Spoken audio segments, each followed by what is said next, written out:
आप सभी को एक बार फिर से हमारे YouTube चैनल NK कैपिटल में स्वागत है। तो आज हम लेके आए हैं 12 क्लास का हिंदी, 12th क्लास का हिंदी लेके आए हैं, जिसमें सूरदास के पद लेके आए हैं। तो आज हम सूरदास के पद का VVI ऑब्जेक्टिव देखने वाले हैं। तो इनका सूरदास का अगर हम बात करें तो सूरदास का जो जन्म है वो माना जाता है 1478 में और मृत्यु इनकी है 1583 में। तो चलिए बिना देर करते हुए हम बढ़ते हैं आज के अपने टॉपिक सूर के पद के पहले प्रश्न पर। तो देखते हैं आज का इनका पहला प्रश्न क्या है। तो पहला प्रश्न की देखते हैं इनका हम।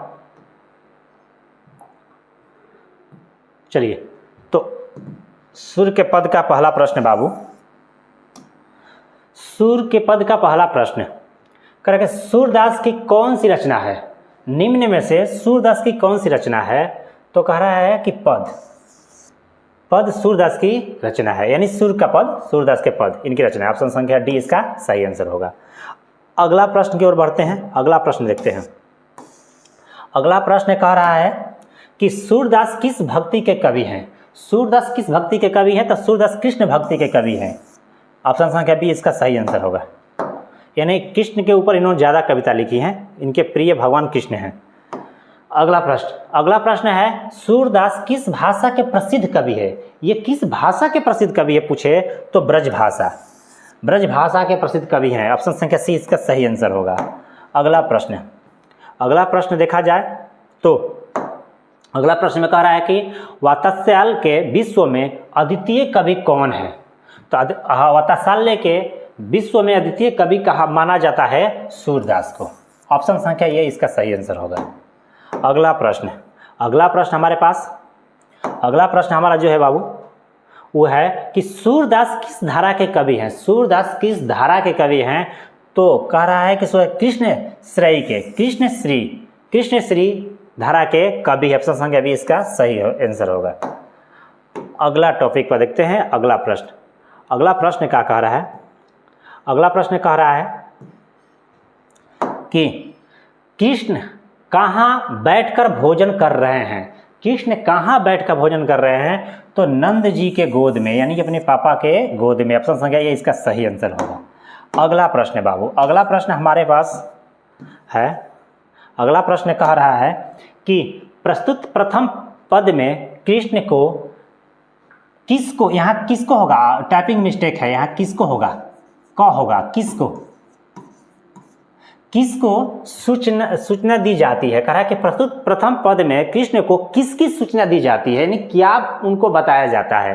तो उनको ये बताया जाता है कि भोर होने को है। ऑप्शन संख्या सी इसका सही आंसर है। अगला प्रश्न अगर देखें हम तो बाबू, अगला प्रश्न में कह रहा है कि सूरदास हिंदी साहित्य के किस काल के कवि है। हिंदी साहित्य के किस काल के कवि है बाबू। तो भक्ति काल के कवि हैं। ऑप्शन संख्या भी इसका सही आंसर होगा। अगला प्रश्न हम देखते हैं। अगला प्रश्न कह रहा है 9 नंबर प्रश्न को देखते हैं। कह रहा है कौन सी रचना सूरदास की नहीं है। तो सुर सागर सूरदास का ही है, साहित्य लहरी सूरदास का ही है, सुर सरावली सूरदास का है। मतलब कि सही सूरदास की रचना नहीं है। ऑप्शन संख्या डी इसका सही आंसर होगा। अगला प्रश्न की ओर बढ़ते हैं। अगला प्रश्न हमारा है, कह रहा है कि कौन सी रचना सूरदास की है। इसमें पूछा कौन सी रचना सूरदास की है। तो सूरदास की रचना के बात की जाता है भैया हो सूरसागर, यानी सूरसागर, इनमें से सूरसागर इनकी रचना है। ऑप्शन संख्या सी इसका सही आंसर होगा।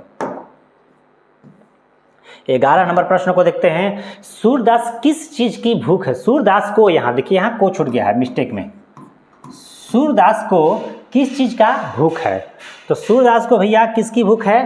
तो सूरदास को कृष्ण की जूठन की भूख है। ऑप्शन संख्या ये इसका सही आंसर है।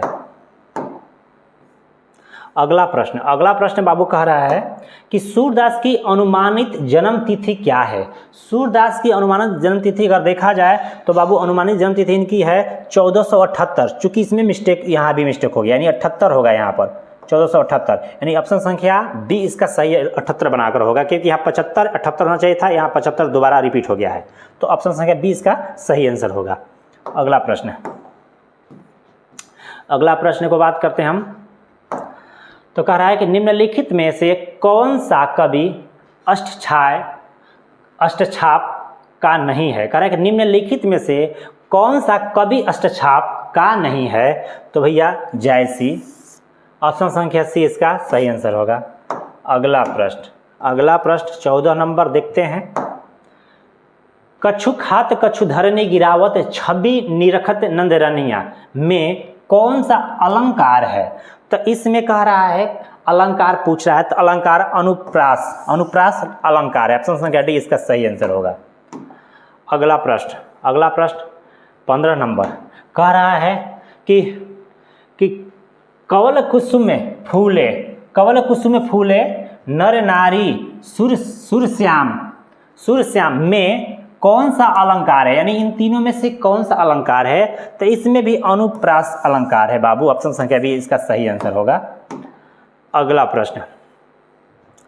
प्रश्न देखते हैं। साहित्य लहरी किनकी रचना है। साहित्य लहरी किनकी रचना है। तो सूरदास की। किनकी रचना है। सूरदास की। ऑप्शन संख्या बी इसका सही आंसर होगा। अगला प्रश्न देखें हम। कह रहा है कि सूरदास की रचनाओं की भाषा क्या है। सूरदास की रचनाओं की भाषा क्या है। तो सूरदास की रचनाओं की भाषा ब्रज भाषा है। ब्रज भाषा। ऑप्शन संख्या बी इसका सही आंसर होगा। अगला प्रश्न। सूरदास के गुरु का नाम क्या था। सूरदास के गुरु का क्या नाम था। तो वल्लभाचार्य। ऑप्शन संख्या सी इसका सही आंसर होगा। अगला प्रश्न में बढ़ते हैं, देखते हैं। सूरदास किस मार्ग में दीक्षित हुए। सूरदास किस मार्ग में दीक्षित हुए। तो पुष्टि मार्ग में। ऑप्शन संख्या सी इसका सही आंसर होगा। अगला प्रश्न कह रहा है बाबू कि वल्लभाचार्य से मिलने के पूर्व सूर्य किस भाव के पद गाते थे। कह रहा है कि जब तक वल्लभाचार्य से नहीं मुलाकात हुआ था अपने गुरु वल्लभाचार्य से, उससे पहले किस भाव के वो जो पद होते थे उसको गाते थे। तो दैन्य पद गाते थे वो। ऑप्शन संख्या सी इसका सही आंसर होगा। अगला प्रश्न है बाबू। अगला प्रश्न है, कह रहा है कि सूरसागर किसकी रचना है। सूरसागर किसकी रचना है। तो सूरसागर भैया सूरदास की रचना है। ऑप्शन संख्या बी इसका सही आंसर होगा। अगला 22 नंबर प्रश्न जो कह रहा है कि द्वितीय पद में किस खाद्य पदार्थ का उल्लेख नहीं हुआ है। द्वितीय पद में किस खाद्य पदार्थ के बारे में नहीं बताया गया है। अरे दही के बारे में बताया गया है, माखन के बारे में बताया गया है, मिश्री के बारे में बताया गया है, मतलब अपूप के बारे में नहीं बताया, यानी मालपुआ के बारे में नहीं बताया गया। ऑप्शन संख्या डी इसका सही आंसर होगा। अगला प्रश्न कह रहा है कि सूरदास की कृति निम्न में से कौन सी है। तो साहित्य लहरी सूरदास की कृति है। ऑप्शन संख्या सी इसका सही आंसर होगा। अगला प्रश्न है बाबू। अगला प्रश्न 24 नंबर कह रहा है कि सूरसागर किस भाषा में रचित है। सूरसागर किस भाषा में रचित है। तो ब्रज भाषा में। ऑप्शन संख्या सी इसका सही आंसर होगा। अगला प्रश्न 25 नंबर कह रहा है कि सूरदास के संकलित पदों में कौन सा रस है। सूरदास के संकलित पदों में कौन सा रस है। तो वात्सल्य रस। ऑप्शन संख्या बी इसका सही आंसर होगा। अगला प्रश्न कह रहा है कि कन्या का क्या अर्थ होता है। कन्या का क्या अर्थ होता है। तो कन्या का अर्थ तो यहाँ कन्फ्यूजन वाला है बाबू। कन्या का अर्थ, एक अर्थ स्त्री भी होता है, एक अर्थ वधू भी होता है, पत्नी भी होता है, गोद भी होता है, अतः चारों होता है। इसका मतलब एक यहाँ इनमें से सभी देना चाहिए था, तो नहीं दिया गया है, चारों इसका मतलब ही होता है। तो आप समझ सकते हैं इसके बारे में। अगला प्रश्न है बाबू। अगला प्रश्न और आज का आखिरी प्रश्न भी है। भगवान श्री कृष्ण किस कवि के पूज्य थे। कह रहा है कि भगवान श्री कृष्ण किस कवि के पूज्य थे। तो ये भैया सूरदास के पूज्य थे। सूरदास भगवान कृष्ण को बहुत पूजते थे। तो इनका ऑप्शन संख्या डी इसका सही आंसर होगा। उम्मीद करता हूँ कि ये आज का वीडियो आपके लिए, आपके एग्ज़ाम के लिए बेहतर साबित होगा। तो आप लोग इसी तरीक़ा से हमारे वीडियो को देखने के लिए हमारे यूट्यूब चैनल और इंस्टाग्राम चैनल और फेसबुक चैनल पर बने रहिए और सब्सक्राइब और लाइक करते रहिए। हम हमेशा आप लोगों के लिए पर डे कोई ना कोई लेसन्स का वीडियो लेके आते रहेंगे, 10th क्लास और 12th क्लास दोनों के लिए। तब तक के लिए जय हिंद, जय भारत।